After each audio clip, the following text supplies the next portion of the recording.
Louisiana Beer Review Special Edition Shiner Blonde, or Light Blonde now, revisited. You know, when this came out in 2011, it was called Shiner Blonde, had the lady on the swing. And then they kept changing the label. And then they changed it to Shiner Light Blonde. 99 calories, 4.2% alcohol. Yeah, it's just a craft light beer, if you want to call it that. It's really what it is. People have told me they like it. It says drink it ice cold right there on the thing. Pick up an ice cold Shiner Light Blonde. It's done right. It's light done right. Excuse me. Okay, so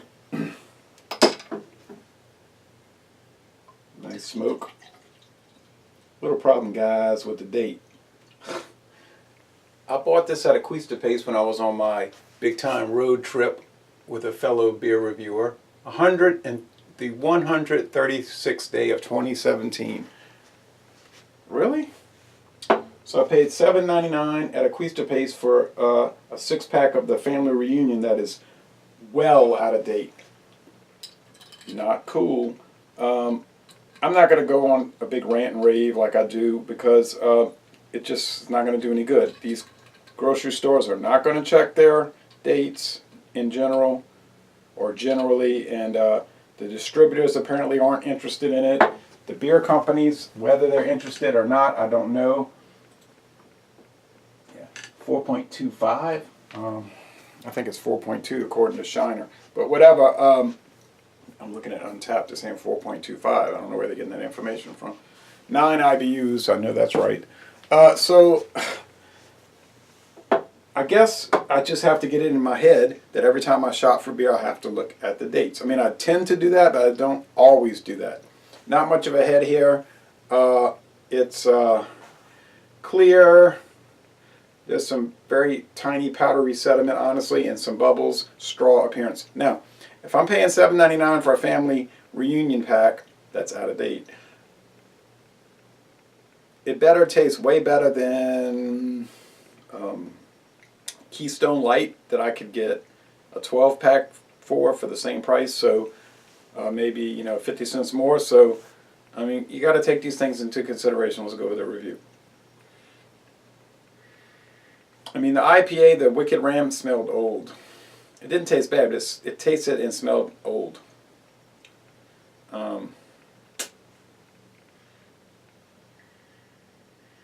Smells clean though. Smells like malty light beer, similar to Miller Lite, really. Okay, taste. See, the aroma was malty, sweet. Oh, the air conditioner. Loud, but it's summertime, hot. Been in the high 90s here.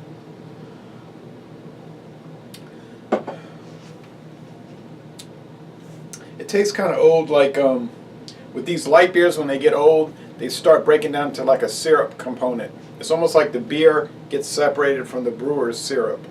It's weird. There's like an underlying sweet corn syrup flavor. Not the high fructose corn syrup like you get in K-Row. I don't know if that's high fructose, but the stuff you buy at the grocery store. This is stuff that is bought wholesale from brewers to brew with. You can't just get it at your corner store, your grocery store, but supermarket. But they seem to kind of start breaking apart. The body is medium, really, more than light, honestly. 99 calories, that's not bad, because you're getting something that's low calorie, 99 calories, Miller Lite is 96. But it has body, much more body than you would expect, and it has flavor, sweet, grain, stereotypical lager beer flavor. It's got a lot of prickly carbonation and a crisp, clean finish. Even though it's old, and I mean old, pretty dang old, like a year, going on a year. It's a lot of breadiness too. Biscuit breadiness. It does still have a lot more favorable qualities than unfavorable. Would it be better fresh on draft? Yeah, I would imagine so. But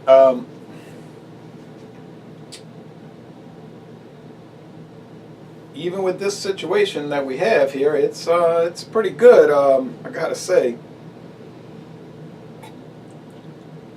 Admittedly, I'm starting to appreciate more and more light beers. I used to just out of hand disregard light beers like Miller Lite as trash, garbage, just junk that should never be addressed.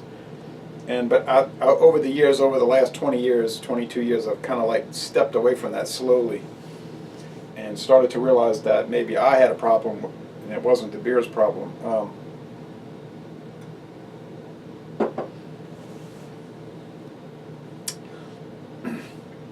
I can kind of see the appeal. My friend David with the big beard, people say the epic beard. He's a big light beer person. Actually, what you see him review on camera is done for the review, and he does drink a lot of high quality, top shelf craft beers, of course, but like he says, for the main everyday drinking regimen, he likes to bring in light beers. Like Natural Light, for instance, which we need to review. So yeah, I think for beer overall, it's B+, very good. But we gotta remember the date issue. But I'm blaming the distributor, the store, and can't really blame the brewer. But so that's their problem. It's really not my problem. I pull some off the shelf. It should be fresh. And I think for light beer, yeah, it really is kind of like an A. Truthfully.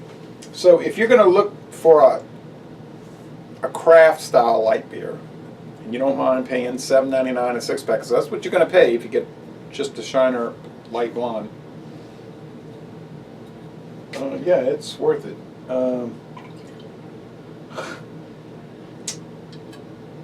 I think this would be on par with what macro beer could challenge this. I can think of two.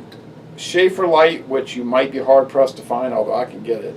Schaefer Light just has something extra about it, just something better than normal. And another good one would be Select from Budweiser. Not the Select 55, that's too thin and watery. But the Select from Budweiser, what is it? Also 99 calories.